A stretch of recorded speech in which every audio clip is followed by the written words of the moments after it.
I'm super excited for Pokemon Bank, and I cannot wait to play some of my favorite Pokemon that have been locked away from the 7th generation.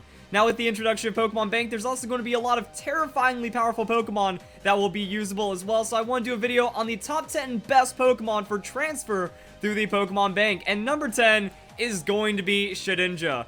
Because Shedinja is just a magical little Pokemon. With that Wonder Guard ability, it has fascinated people since its release, and it can do a lot of fun stuff. So I can't wait to see how it's going to work in the 7th generation. Is it going to be more or less successful? Is there going to be some kind of like crazy Z-move combo that really breaks this Pokemon? Or is it just going to do the same thing but still be its own win condition? Like Shedinja can just show up and win immediately if the opponent does not have any way to respond to it. So it's just going to be exciting. People are super hype about seeing this Pokemon. However, Wonder Guard isn't going to be as amazing as people think. That it does not work with Power of Alchemy, it does not work with Receiver, and it gets bypassed by Moongeist Beam and Sunsteel Strike. So it's mostly just, cool, Shedinja's going to be in the game. Now what? Number 9 on this list is going to be Rotom. Ever since the release of Rotom's alternate forms, it has just been a staple in pretty much any metagame, and I don't see the 7th generation changing that. Rotom is just always going to be around, and the Will-O-Wisp is the only thing that really got hurt by the Rotom. Does a 16th damage instead of an 8th at the end of turn.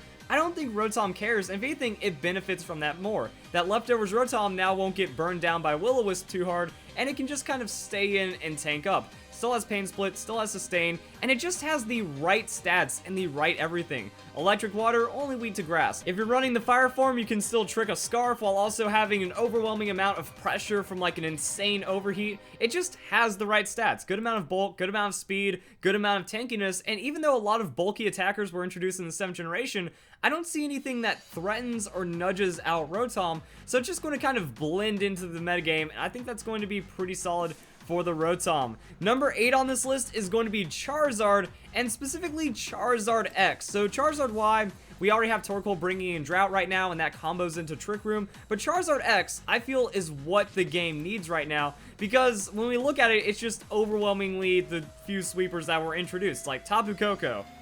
Cool, that's kind of it. Celesteela, well, that thing's just so bulky it can't be moved. Charizard at least brings some counter options, and it's also going to change the way that tanks play. Maybe we'll see a new viability of tanks that aren't just usable right now as Charizard picks up some steam, because any Pokemon that is fast and hits hard in the 7th generation is going to dominate, and Charizard has Earthquake, so you just Dragon Dance Earthquake, there goes Tapu Koko. You have Flare Blitz, there goes Celesteela, and it's also going to kind of change up. A lot of Celesteela are just going to be running a special defensive set to cover for Thunderbolt and Flamethrower and those kinds of hits right there. So Charizard is going to mix it up, and it's going to kind of bring diversity to what people are running as tanks, and just also what we're going to expect out of sweepers. Now Charizard is a very powerful Pokemon. Tough Claws, Dragon Dance, Speed. It's going to change it. I don't know if it's going to be for good, because near the end of the 6th generation, Charizard X was giving people a lot of problems, and it might go back to being a very problematic Pokemon, but in trading for the problems of the 7th generation, looks like we'll see, but it's definitely going to be a very usable Pokemon. Number 7 on this list is going to be the Gliscor. I think a lot of things just can't deal with Gliscor, and in the 7th generation, that's not going to change. Poison Heal makes it really tanky, it can also Toxic, it can land those Earthquakes, it can tank up all kinds of moves right there, has above average speed, so all these new bulky Pokemon that were introduced, if they're not investing in speed, Gliscor just runs them over anyways, so there's going to be a lot of different setup options, and a lot of really common Pokemon right now just won't be able to deal with the Gliscor, and it might also make some other things usable, because Gliscor still has its fair share of weaknesses, so overall, just max out hit points, max out defense, maybe max out special defense if you want to be a balanced tank. I just really like that with all these new Pokebank Pokemon, we're going to have different team compositions instead of just running like the one tank Toxapex, the one sweeper Koko, and the one setup Pokemon Mimikyu. So at least with this, we're going to see some different options spread around. So now we can have both defensively dedicated tanks, special defense dedicated tanks, some kind of setup, some kind of sustain, and Gliscor, it can just halt a battle. I think that's what the game needs right now. It feels like too many Pokemon, they're just doing an instant setup and then the game ends. Right now, we need something to go and slow it down. I think Gliscor is a great candidate for that, and a lot of Gliscor fans out there are super excited to see this Pokemon being used once again. I think it's just going to fit. Now, we have a newcomer on this list. So next up is going to be Mantine. Mantine gets buffs. Mantine now has Roost, so we get to see how that plays out. Mantine also has a buff to its hit points, goes from 65 to 85 base hit points, so it gets tankier defensively and special defensively, and now it has sustain. So we have something that can be a very reliable special defense tank, and while it does have a 4 times weakness to electric, you can still deal with that. And if it's a slower Pokemon, I guess technically you roost and you get rid of your flying weakness. But there's some interesting things that can happen with the Mantine. Also, that means maybe we can just run a Volt Absorb or some kind of Pokemon that you switch in. Okay, ground typing plus Mantine. Switch out, and you're good to go. Mantine doesn't have to commit to anything. It can roost to heal its health up. If they switch into electric type Pokemon, you go into something that stops that, and until then, Mantine is just going to be one of the most ferocious special defense tanks out there. Has the sustain, and then you just Scald. Alright, now you burn everything so they do less physical damage, and I bet there's going to be some kind of crazy tech and all kinds of things that are going to start popping up with the Mantine. But I think it's going to be nice seeing a new Pokemon just kind of showing up because of the buffs that we received. That's kind of weird, like, it got all these buffs, and we don't get to see it yet. So Pokebank is going to make Mantine very exciting.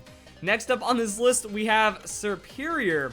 But Serperior is already available, and like this is kind of where the list gets weird, because we have Charizard X and Y available in Pokemon Sun and Moon right now pre-bank, but we don't get to experience them until bank becomes available. With Serperior, it's kind of the same thing. We have Serperior right now, but with the Island Scan, you can't get the hidden ability. So Contrary Serperior is what's going to show up, and this, I feel, is one of the most devastating Pokemon in the game. It's just fast.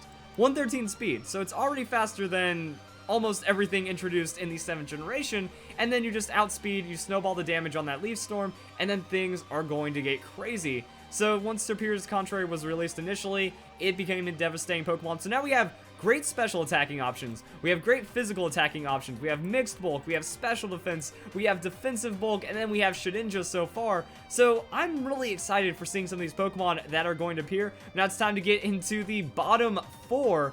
And number 4 is going to be the Landorus. So Landorus, I'm not sure how to feel about it. I wish this Pokemon just got deleted and we wouldn't have to worry about it again. In double battles, that speedy rock slide is annoying. The Pokemon's everywhere all the time.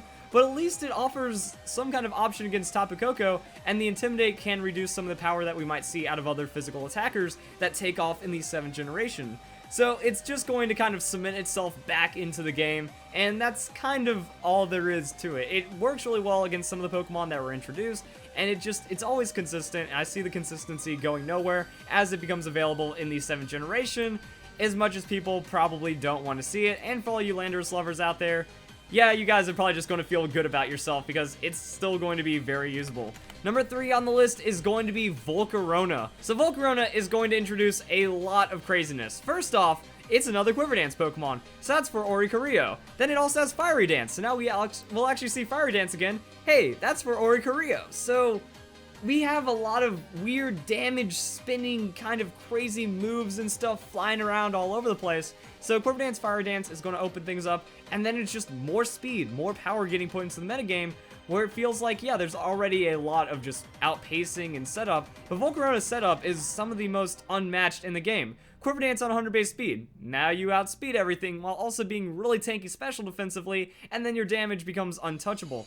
After 2 Quiver Dance, few things can deal with the Volcarona, so maybe we'll see like some new rock Pokemon come in and start to deal with it. Maybe we'll just see a rising of something to stop all these new Pokemon that are coming into the Pokemon Bank. So that's really my hope, that maybe we haven't experienced fully what to expect out of Pokemon Sun and Moon. I feel the true balance of the 7th generation is going to be when we have access to all of the Pokemon.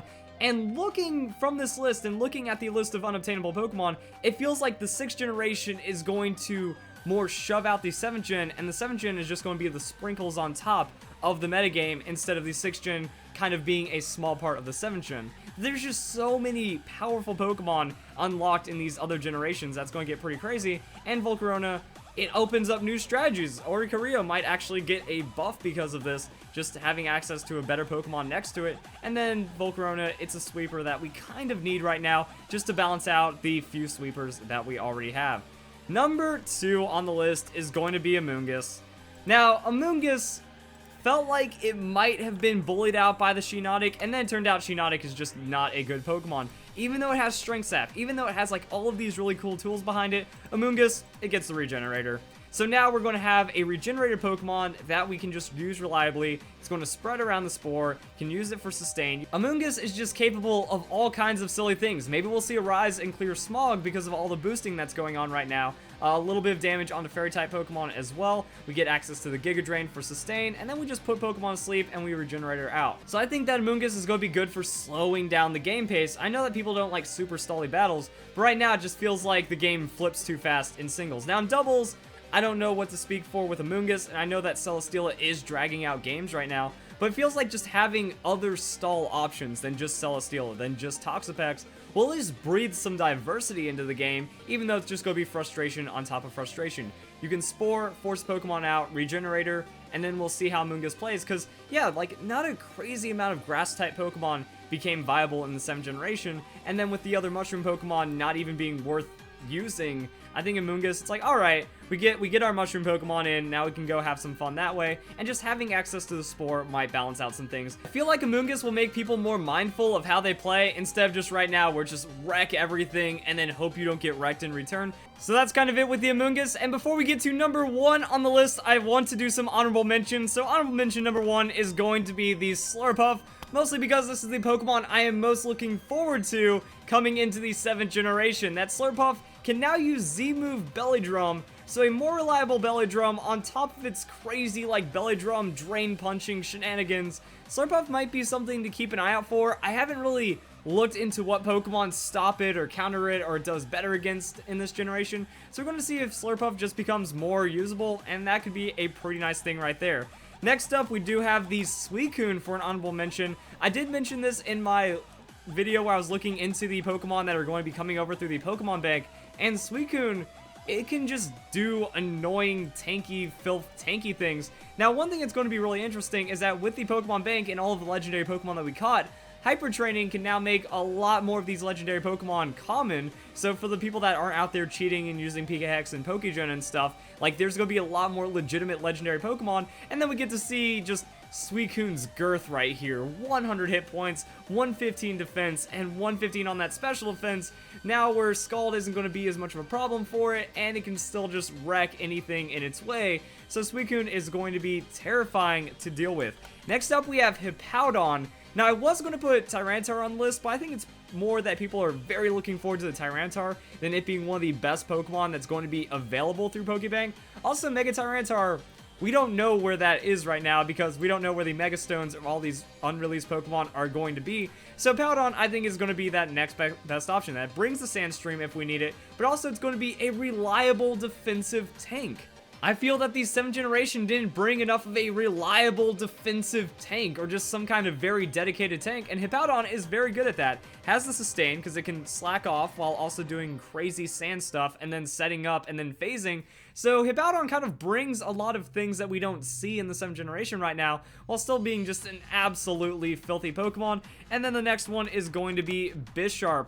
So Bisharp, I feel it got a bit of a nerf because of Sucker Punch, but now Defiant can really turn this up with the Adrenaline Orb. So Adrenaline Orb raises speed if affected by Intimidate, and then you just go +1 attack, +1 speed after you eat an Intimidate, and that might be something that Bisharp really wants to have to then just take off and murder everything. So Bisharp, there's a lot of Bisharp fans, a lot of people that were using it at the 6th generation because it's a Dark Steel-type Pokemon, it has priority, and then it just does insane amounts of damage as well after a Swords Dance. So if you can actually put speed into it while not Scarf Locking yourself, this is where things are going to start getting really interesting. Might see it more in doubles, might see it as a very predictive or intimidating Pokemon in singles, because if you see a Bisharp, well, you can't bring in your Intimidate, so you're kind of locking your opponent out of some of their team right there, and then if it gets the right setup, that's a sweep, and Bisharp is going to be very scary as we get into that. So I know it was a lot of honorable mentions, but yeah, there's a lot of Pokemon that are just outright powerful, and there's a lot of really cool Pokemon that a lot of people are looking forward to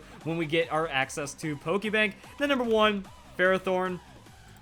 I mean, what is there to say about Ferrothorn that hasn't been said about something else on this list? It's like, yes, no one wants to deal with Ferrothorn again like the Landorus. However, it's a really good staple Pokemon that can set up a lot of things and then slow down the game pace, which is kind of what's needed right now. Also, it might be a positive force in the meta by making other Fire-type Pokemon usable. Like, maybe if Ferrothorn becomes common enough, Salazzle will take off, and then Ferrothorn won't be as common. But at the same time, Ferrothorn's just kind of always going to be around. 131 defense, 116 special defense, like, it's just a disgustingly tanky Pokemon. It now has access to those, like, recovery berries. So instead of just leftovers or citrus berry, we might see, like, an insane amount of boosted health from an Iapapa or a Confusion berry or something. And then Iron Barbs, that's always relevant because Pokemon are making contact all the time.